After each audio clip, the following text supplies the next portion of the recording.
No, I think Portsmouth thoroughly deserved the victory. We asked them to set up in a slightly different way, and I thought for the first half they did that fine defensively, and then forgot how to play, and forgot to pass the ball to each other.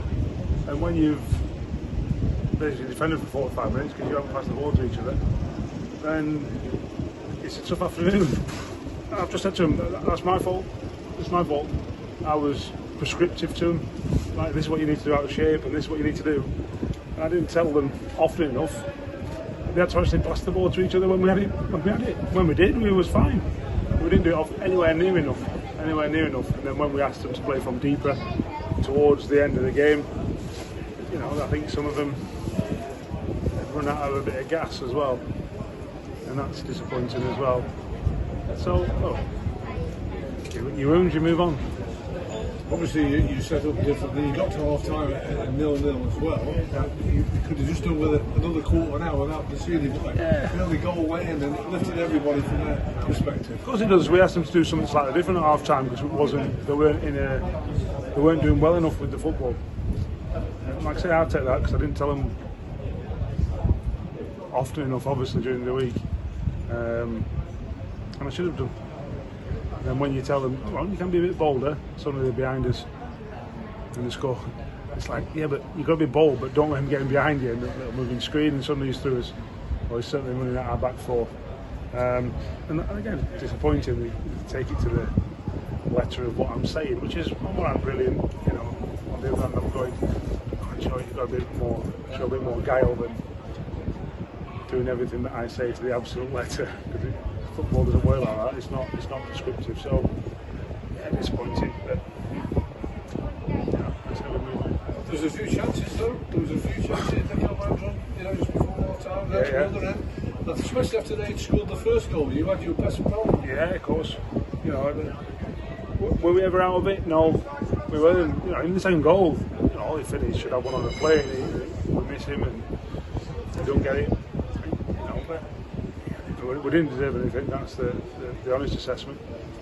And we've got to be far better in possession. That's for sure. And as you said, it's a time to settle down. Well, this is a big learning curve for a few players. But Josh Munson, how did you think he did for you? It was fine.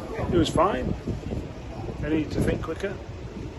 A lot of the time, he was taking too many touches.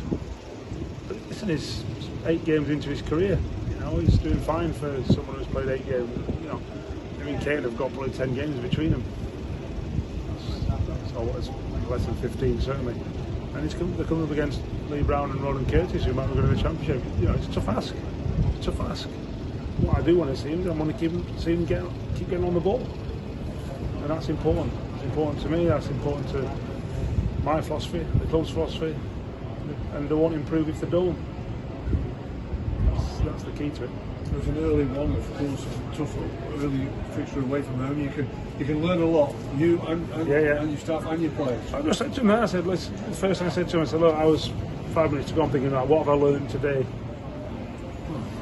A few things, and that's before watching it back. So we've got to, every day's a learning day and all the rest of it. So we've got to make sure, the key thing is we've got to make sure we do learn from it and we do become better.